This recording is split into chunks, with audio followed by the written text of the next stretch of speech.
Tenemos delante de nosotros el capítulo 3 que se titula Dios es Espíritu. Dios es Espíritu.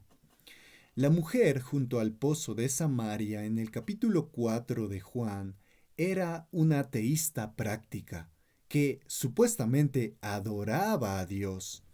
Como ella, nosotros también estamos dispuestos a reconocer a Dios, pero nos negamos a vivir una vida en conformidad con su voluntad revelada.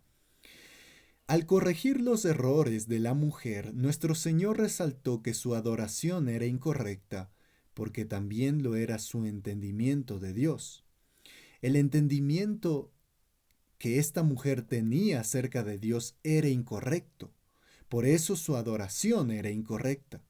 Para adorar a Dios como es debido, debemos saber algo sobre quién es Él. Su naturaleza es el fundamento de nuestra adoración. Si Dios fuera corpóreo, es decir, si tuviera un cuerpo, podría satisfacerle una adoración corpórea. Pero Dios es espíritu y por tanto debemos adorarle con nuestro espíritu. La implicación del cuerpo físico en la adoración es secundaria. Lo primordial es el movimiento afectivo de nuestro corazón. El tiempo del Nuevo Testamento es más adecuado a la naturaleza de Dios que cualquier otro. Ciertamente los verdaderos adoradores del Antiguo Testamento poseían el Espíritu Santo. De otro modo no habrían podido adorar nunca. Sin embargo, en la época neotestamentaria hay un derramamiento más completo del Espíritu. Por ello se denomina como el ministerio del Espíritu. Además, nuestro Señor enseñó que debemos adorar a Dios en verdad, en verdad. Él no está aquí contrastando la verdad con mentiras, porque incluso en la época del Antiguo Testamento, Dios exigió la verdad. El salmista, en el Salmo 51, escribió: He aquí tú amas la verdad en lo íntimo. En vez de ello, el Señor está contrastando la verdad con los tipos y las sombras del Antiguo Testamento. La verdad es el objeto que produce esas sombras. Dado que Dios es Dios, se le debe adoración. Dios es espíritu y la adoración que le corresponde debe ser de tipo espiritual. En otras palabras, nuestra adoración de Dios debe concordar con su forma de existencia. Hablemos de la espiritualidad de Dios. En primer lugar, debemos decir que Dios no tiene cuerpo. Un cuerpo restaría gloria a su majestuosa excelencia. Entre la humanidad descubrimos que nuestro espíritu es más noble que nuestro cuerpo. Actúa solo.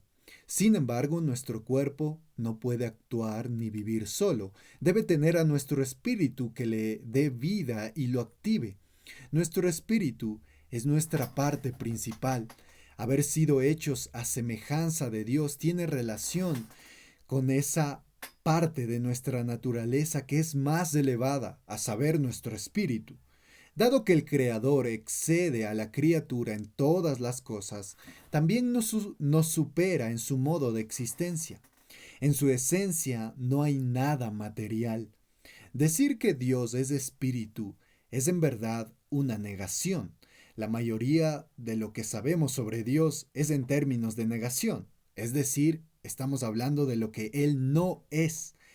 Como seres físicos, difícilmente podemos concebir la existencia de cualquier persona aparte de lo material. De modo que cuando Dios nos dice que Él es espíritu, entendemos que está indicando que es distinto a nosotros. Tampoco deberíamos equiparar su espíritu al espíritu de los ángeles, que es un espíritu finito. Dios es infinitamente superior a toda su creación. Si tuviera cuerpo, Dios no cargaría a la humanidad con el pecado de cambiar su gloria y convertirla en una imagen como la del hombre corruptible, las aves, las bestias o los reptiles. Él es ciertamente el Padre de los espíritus. Considera lo que sería verdad si Dios existiera de cualquier otra forma. Si Dios no fuera espíritu, no podría ser creador. La creación es compleja. Toda complejidad ha de empezar en la simplicidad. Toda multitud debe organizarse en la soledad. El Espíritu Divino, simple y supremo, es la fuente de todos los efectos que vemos en la creación. También si Dios no fuera espíritu, no podría ser una esencia. Si tuviera cuerpo, sería uno compuesto de diversas partes y podría ser dividido. Cada parte sería finita o infinita. En el primer caso, las partes serían indignas de Dios, puesto que serían finitas, y en el segundo, cada parte sería Dios, y por tanto habría muchos dioses, pero Dios no es compuesto, Él es uno. Oye Israel, Jehová nuestro Dios, Jehová uno es. Si Dios no fuera espíritu, tampoco podría ser invisible. La invisibilidad es una de sus perfecciones. Por tanto, al Rey de los siglos, inmortal, invisible, es lo que le escribe Pablo en su primera carta a Timoteo, capítulo 1, verso 17. Las cosas visibles están dentro de nuestra comprensión, pero lo invisible nos supera. Así como Dios es invisible para nuestros sentidos, también es incomprensible para nuestro entendimiento. Cuando se dice que Él apareció a Moisés y a otros profetas, no es que vieron su esencia misma, sino una forma que se ajustaba a su limitada capacidad de percepción. Ningún hombre mortal puede ver a Dios. Si Él fuera corpóreo, podríamos verlo en cierta medida.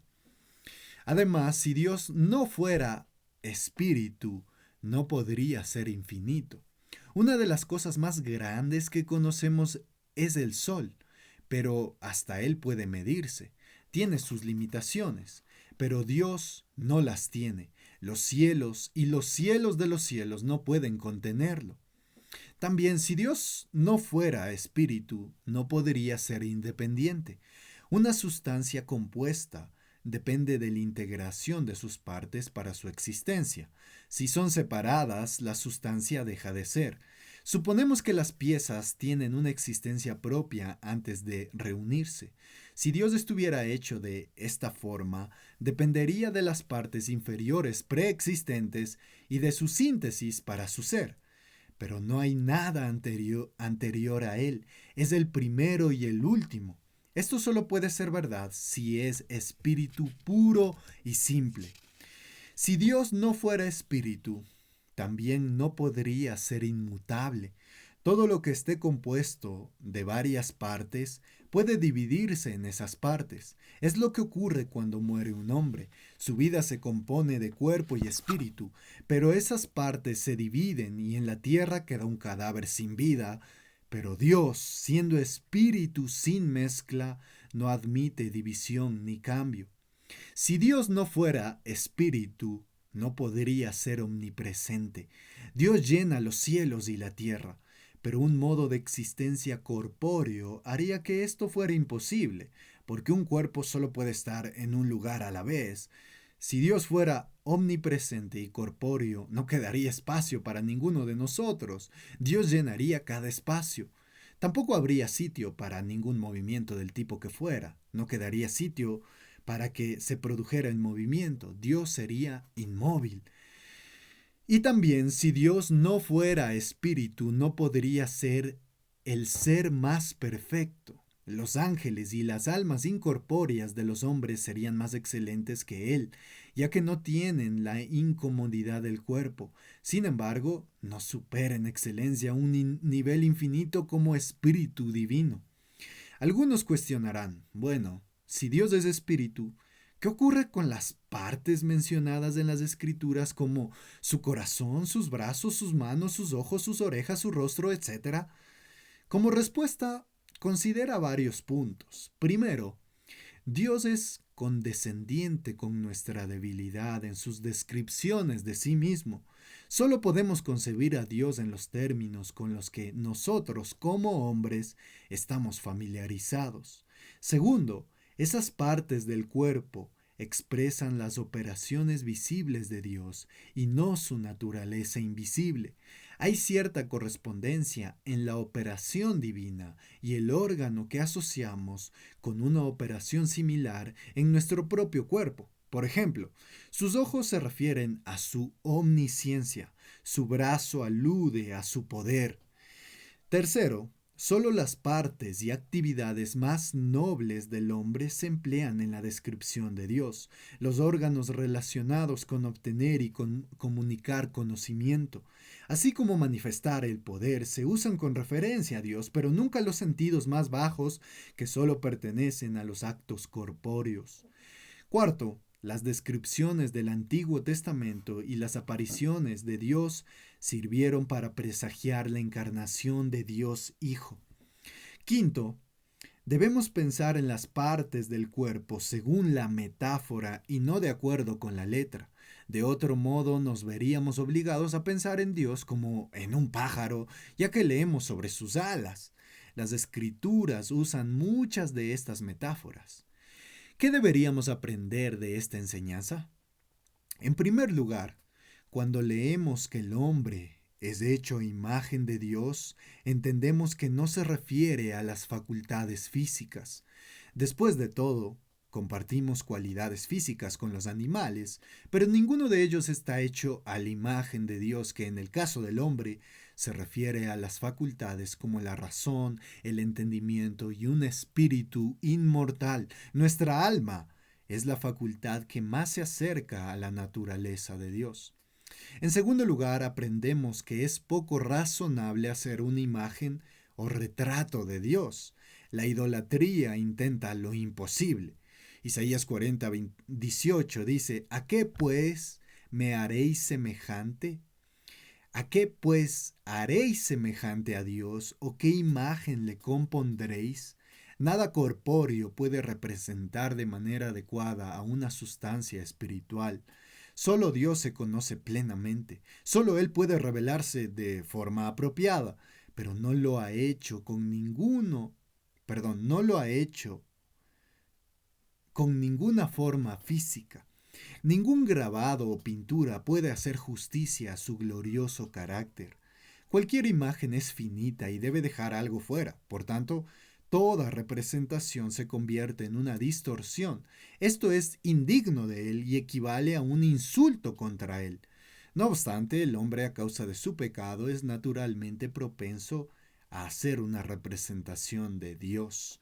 Desde los tiempos postdiluvianos más antiguos, los hombres han insistido en alguna imagen o forma relacionada con la adoración religiosa. Esto es idolatría y se condena de manera expresa y repetida en las Sagradas Escrituras. No debemos pensar que la divinidad sea semejante a oro, plata o piedra, o escultura de arte y de imaginación de hombres. Esto es lo que mencionó Pablo en Atenas. Cuando usamos una imagen en la adoración, o estamos venerando a la imagen misma o al objeto que representa. Lo primero es franca idolatría, lo segundo una necedad, porque hace que la imagen sea del todo innecesaria.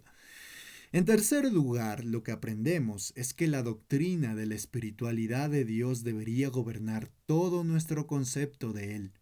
Deberíamos alegrarnos de no tener ninguna imagen de Él, ya que está por encima de nosotros, es infinito. Hasta los ángeles elegidos deben estar contentos de no conocer plenamente a Dios. A pesar de todo, Él condesciende para revelarnos algo de sí mismo. Debemos entender lo grande y perversa que es la idolatría. Negamos la espiritualidad de Dios cuando pensamos en Él como si tuviera una forma corporal. Lo degradamos haciéndole a nuestra imagen y semejanza. En nuestra mente limitamos aquello que es infinito. Hasta la más hermosa pintura empaña su gloria. Quienes la contemplen no tardarán en atribuirle una naturaleza corrupta a Dios. Sin embargo, que Dios se rebajara a nuestra comprensión mediante el uso de un lenguaje figurado no es razón para que le degrademos pensando que Él existe realmente en esas figuras. Las cualidades humanas atribuidas a Dios están más adaptadas a nuestra debilidad que a su perfección. Las cualidades humanas atribuidas a Dios están más adaptadas a nuestra debilidad que a su perfección. La idolatría estropea la verdadera adoración. No nos dirigiremos seriamente a un Dios del que tengamos una baja opinión. Cuanto más alto concepto tengamos de Dios, más nos humillaremos y nos aborreceremos ante Él. Deberíamos tener unas nociones elevadas de Dios. Por nuestra finitud no podemos tener una visión completa de Él, pero sí deberíamos esforzarnos por tener la más elevada. Debemos recordar que por muy alto conocimiento que obtengamos sobre Dios, Él siempre estará muy por encima. En cuarto lugar, lo que aprendemos es que se derivan algunas deducciones de esta doctrina. Escuchemos lo siguiente: si Dios es espíritu, ningún objeto corpóreo puede contaminarlo, ninguna suciedad de carne puede entrar en contacto con él. Si Dios es espíritu, no está estancado con una masa de tamaño y peso, sino que es libre de actuar incluso en nuestra alma. Él no se cansa por el trabajo excesivo. Cuanto más seamos como Dios, más activos seremos para su gloria. Si Dios es espíritu, es inmortal. La muerte siempre supone separación. Dado que Dios es espíritu simple y no compuesto, no puede haber separación en él. Esta verdad es un gran consuelo para los hijos de Dios. Si Dios es espíritu, tenemos la capacidad de mantener comunión con Él en nuestro espíritu. Los sacrificios de Dios son el espíritu quebrantado. Al corazón contrito y humillado no despreciarás tú, oh Dios. Salmo 51:17. Por tanto, es necesario que seamos renovados en el espíritu de nuestra mente. Si Dios es espíritu, solo Él puede satisfacer nuestro espíritu. Nada físico puede saciar el hambre espiritual. Deberíamos sentir anhelo espiritual de Él. Solo en Él hallamos reposo, contentamiento y plenitud. Si Dios es espíritu, deberíamos cuidar más nuestro espíritu que nuestro cuerpo. Con cuánta frecuencia vivimos como si nuestra sustancia física lo fuera todo. El cristianismo hace que el hombre se preocupe principalmente de su espíritu. Y si Dios es espíritu, debemos estar especialmente en guardia contra los pecados del espíritu.